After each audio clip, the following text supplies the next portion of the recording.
औरतें तो नहीं है मिली, ना रईस हूँ मैं बड़ा,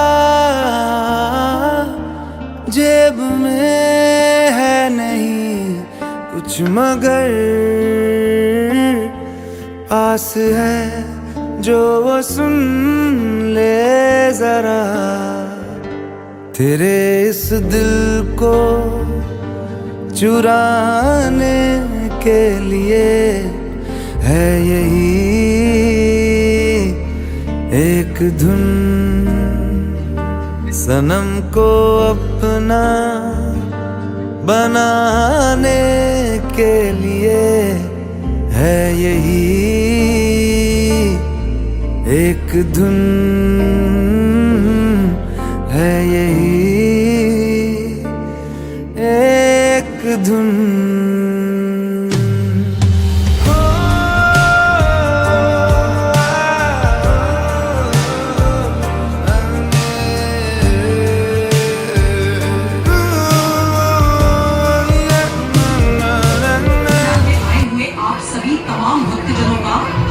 हार्दिक अभिनंदन करती हूँ।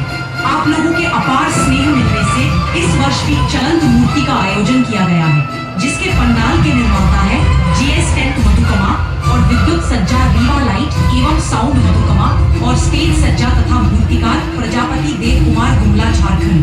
तो आइए देखते हैं महिषासुर तथा रक्त बीज के वध की कथा। मैं समय हूँ।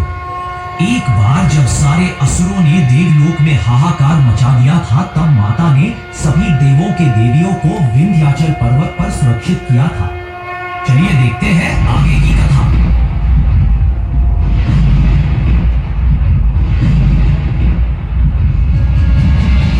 इंद्रदेव, सूर्यदेव, वायुदेव, अग्निदेव, वरुणदेव, आप सभी की पत्नियां सुरक्षित, क्योंकि मेरा कवच उन्हें किसी भी अनर्थ से सुरक्षित रखेगा।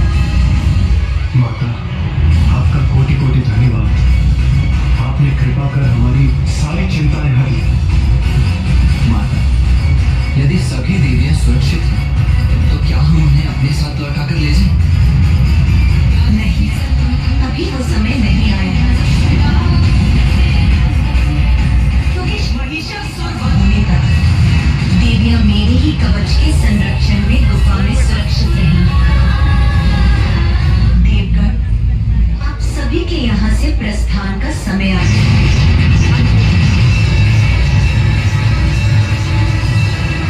माँ, हमें यहाँ से दूर मत भेजिए। ये सब जो घटित हो रहा है और जो होने वाला है, ये सभी तो आपकी ही लीला है माँ। हमें भी यहाँ रहकर आपकी उसी लीला का प्रत्यक्षदर्शी बनने की अनुमति दीजिए माँ।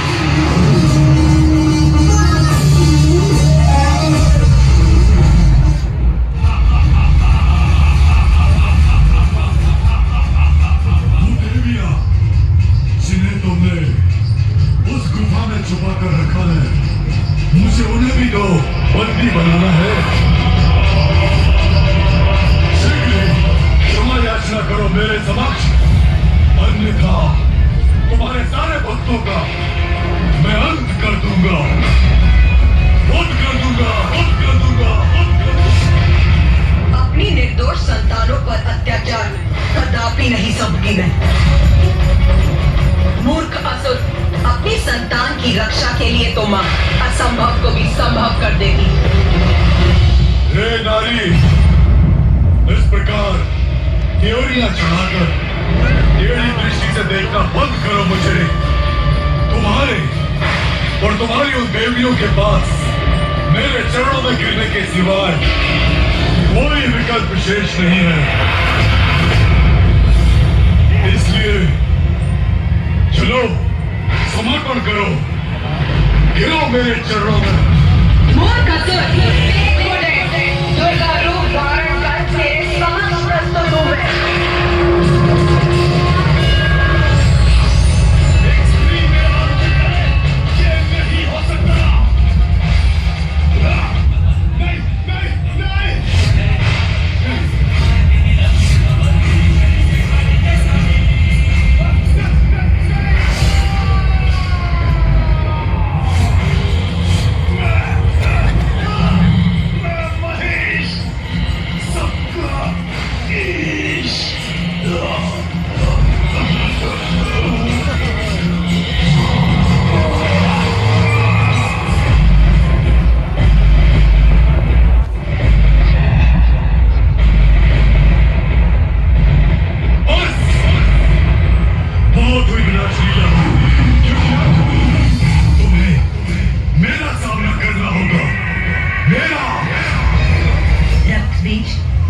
मुझे ज्ञात है।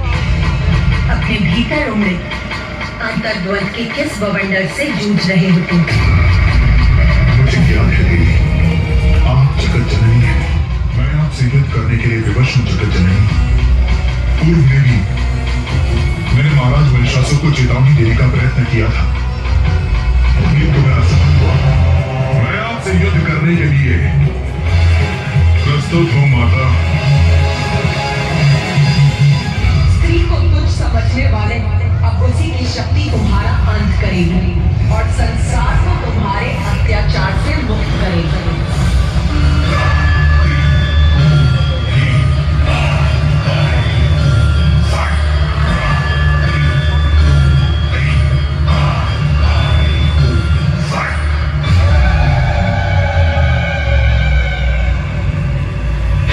आज्ञा दीजिए देवी, वो आपसे युद्ध करने आया है, किंतु उसके पूर्व उसे मुझे पार कर आगे बढ़ना होगा। युद्ध करने आए हो ना यहाँ, तो उठाओ अपने अस्त्र शस्त्र, युद्ध करो मुझसे। मैं आपसे नहीं, देवी कौशिकी से युद्ध करने आया हूँ।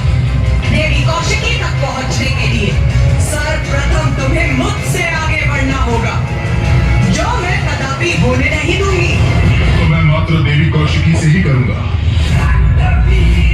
आप जाएं और उन्हें युद्ध के लिए मेरे समक्ष प्रस्तुत करें। मुझे आदेश देने का प्रयास कर रहे हो तुम?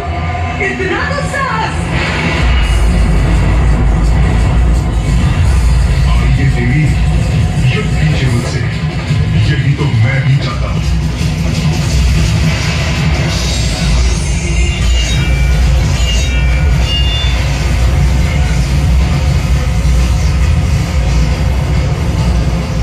अपने अंत के लिए तैयार हो जाओ रक्तबीज। इतना सरल नहीं है मेरा अंत।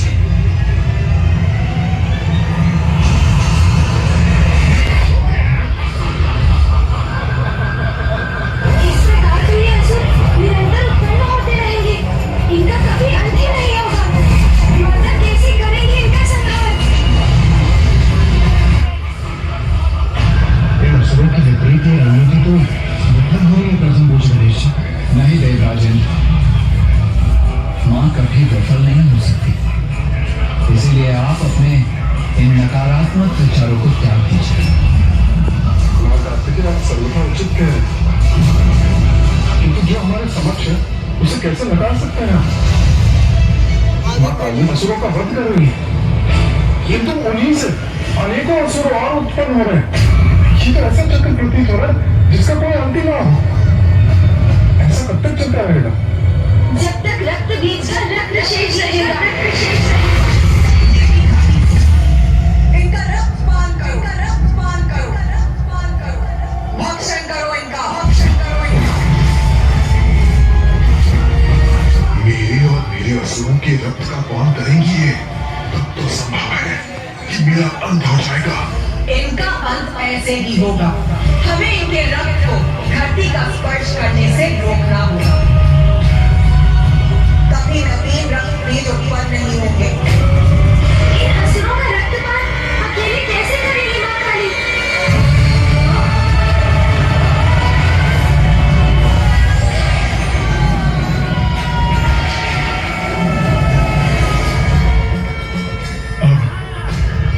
अब मैं अपनी रक्षा कैसे करूं? रक्त बीज, अब तुम्हारे रक्त का पान करूंगी मैं। बहुत बड़ी मूर्खता की है तुमने।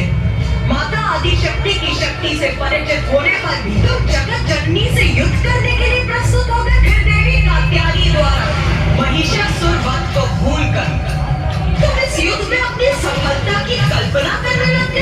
तो तुम्हें तो सत्य ज्ञान था, फिर भी कितना अभिमान कर रहे थे तुम, जिसका उचित दंड दूंगी तुम्हें।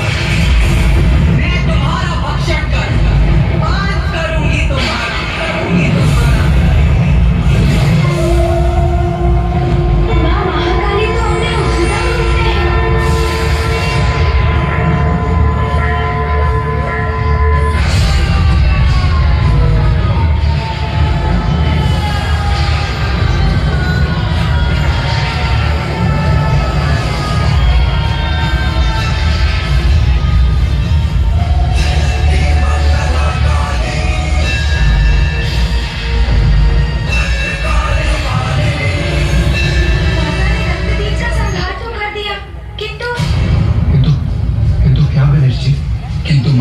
क्रोध का